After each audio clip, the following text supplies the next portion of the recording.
പിതാവിൻ്റെയും പുത്രൻ്റെയും പരിശുദ്ധാത്മാവിൻ്റെയും നാമത്തിൽ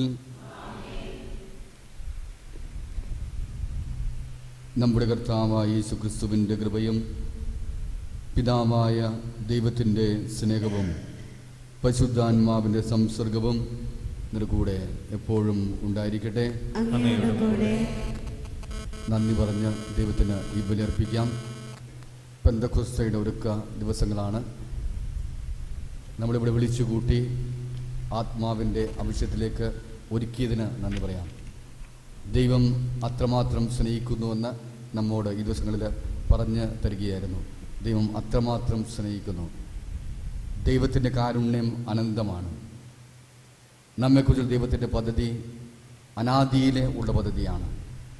നാം സ്വപ്നം കാണുന്നതിന് മുമ്പ് തന്നെ ദൈവം എന്നെക്കുറിച്ച് പദ്ധതി ഒരുക്കി എന്നെ സ്നേഹിച്ച് എനിക്ക് ജന്മം രൂപപ്പെടാൻ ദൈവം അത്രമാത്രം സ്നേഹിച്ച് ജന്മം നൽകി ഈ ലോകത്തിൽ ഇന്നും സ്നേഹിച്ചുകൊണ്ടിരിക്കുന്ന ഒരു ദൈവം, പരിപാലിച്ചുകൊണ്ടിരിക്കുന്ന ഒരു ദൈവം. എല്ലാം ദൈവത്തിൻ്റെ ദാനം, എല്ലാം ദൈവത്തിൻ്റെ ദാനം. അമ്മയോട് ചേർന്ന് ഒരിക്കൽ കൂടെ ഈ ബലി അർപ്പിച്ച് ദൈവത്തിന് സ്തോത്രങ്ങൾ ആലപിക്കാം. എൻ്റെ ആത്മാവ് കർത്താവിനെ മഹത്വപ്പെടുത്തുന്നു. എൻ്റെ ചിത്തം ശക്തനായ ദൈവത്തിൽ ആനന്ദിക്കുന്നു. കാരണം ശക്തനായ ദൈവം വൻകാര്യങ്ങൾ എനിക്ക് ചെയ്തു തന്നിരിക്കുന്നു. എന്നും അവൻ്റെ നാമം മഹത്വപ്പെടട്ടെ. എന്നും അവൻ്റെ നാമത്തിന് ലോകത്തിന് പോഴ്ച ഉണ്ടാകട്ടെ. നമുക്ക് ഈ ഒരു വികാരത്തോടെ അമ്മയോട് ചേർന്ന് ഈ ബലിയർപ്പിക്കാം. ശിഷ്യന്മാർക്ക് അമ്മയുടെ സാന്നിധ്യമാണ് ആത്മാവിന് നൽകിയത്. നന്ദി പറഞ്ഞ് സ്തുതിച്ച് ബലിയർപ്പിക്കാം. എന്തെങ്കിലും വീഴ്ചകൾ വന്നു പോയിട്ടുണ്ടെങ്കിലും അഭ്യർത്ഥിക്കുക. ദൈവം എന്നോട് ക്ഷമിക്കണമേ, എന്നോട് കരുണ തോന്നണമേ, എന്നോട് കൃപയായിരിക്കണമേ, ഞാൻ പാപിയാണ്. സർവശക്തനായ ദൈവത്തോടും സഹോദരങ്ങളോടും ഞാൻ ഏറ്റുപറയുന്നു. വിചാരത്താലും വാക്കാലും പ്രവൃത്തിയാലും ഉപേക്ഷയാലും ഞാൻ വളരെയേറെ പാപം ചെയ്തു പോയി. എൻ്റെ പിഴ, എൻ്റെ പിഴ, എൻ്റെ വലിയ പിഴ. ആകയാൽ നിത്യകന്യകയായ പരിശുദ്ധ മറിയത്തോടും എല്ലാ മാലാഖമാരോടും വിശുദ്ധരോടും സഹോദരരെ നിങ്ങളോടും ഞാൻ അപേക്ഷിക്കുന്നു, എനിക്ക് വേണ്ടി നമ്മുടെ കർത്താവായ ദൈവത്തോട് പ്രാർത്ഥിക്കണമേ. സർവശക്തനായ ദൈവം കനിഞ്ഞ് പാപങ്ങൾ പുറത്ത് നമ്മെ നിത്യജീവിതത്തിലേക്ക് നയിക്കുമാറാകട്ടെ. ആമേൻ.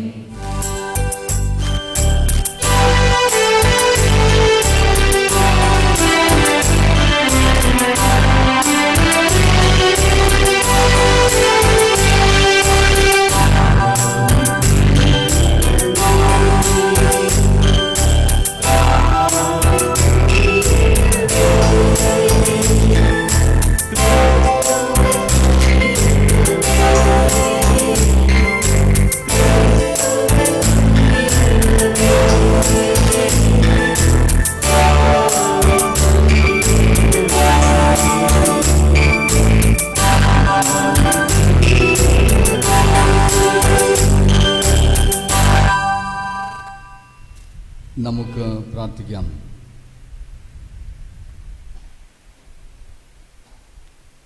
പിതാവേ, അങ്ങ് ഭക്തജനങ്ങളുടെ ഹൃദയങ്ങളെ പരിശുദ്ധാത്മാവിൻ്റെ പ്രകാശന വീര്യത്താൽ പ്രബുദ്ധമാക്കിയല്ലോ. ശരിയായിട്ടുള്ളവ ഗ്രഹിക്കുവാൻ പരിശുദ്ധാത്മാവിൻ്റെ സഹായം ഞങ്ങൾക്ക് നൽകുകയും അവിടുത്തെ സാന്ത്വനത്താൽ ഞങ്ങളെ ആനന്ദിപ്പിക്കുകയും ചെയ്യണമേ. അങ്ങയോടുകൂടെ പരിശുദ്ധാത്മാവുമായുള്ള ഐക്യത്തിൽ എന്നെന്നും ദൈവമായി ജീവിച്ചു വാഴുന്ന ഞങ്ങളുടെ കർത്താവും അങ്ങയുടെ പുത്രനുമായ യേശു ക്രിസ്തു വഴി ഞങ്ങൾ സമർപ്പിക്കുന്ന പ്രാർത്ഥന കേട്ടല്ലണമേ. ആമേൻ.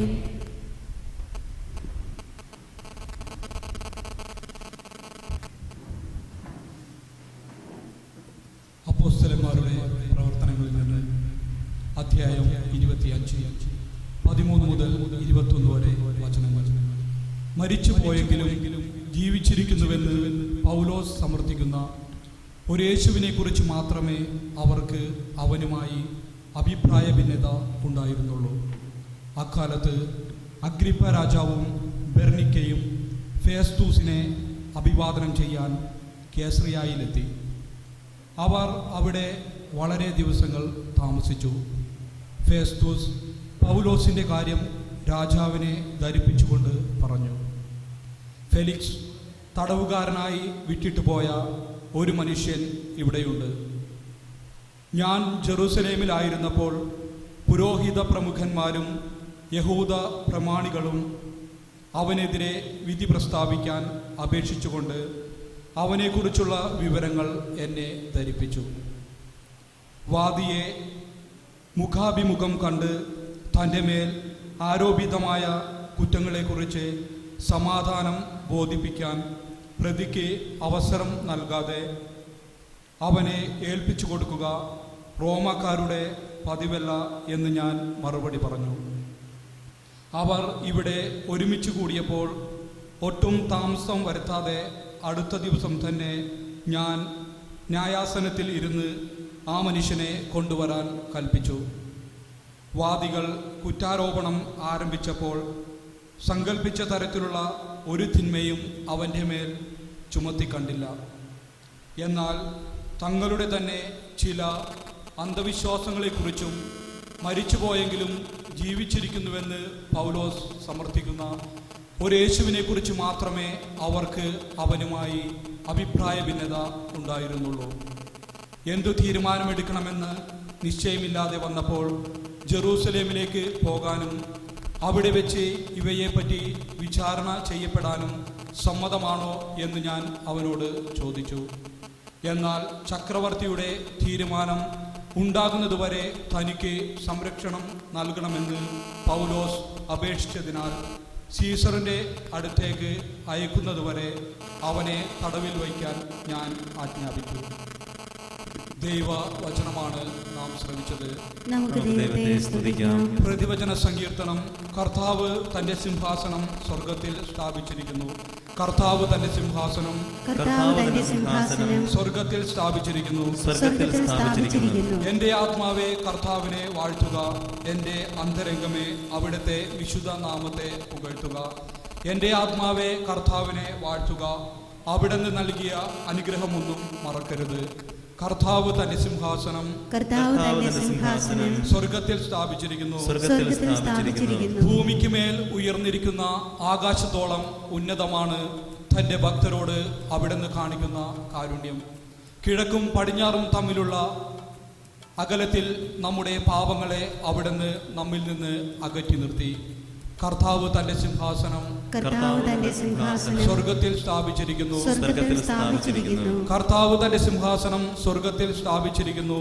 എല്ലാവരും അവിടുത്തെ രാജകീയ അധികാരത്തിൻ കീഴിലാണ്. കർത്താവിന്റെ വചനം ശ്രവിക്കുകയും അവിടുത്തെ ആജ്ഞ അനുസരിക്കുകയും ചെയ്യുന്ന ശക്തരായ ദൂതരെ അവിടുത്തെ വാഴ്ത്തുവിൻ. കർത്താവ് തന്റെ സിംഹാസനം സ്വർഗത്തിൽ സ്ഥാപിച്ചിരിക്കുന്നു.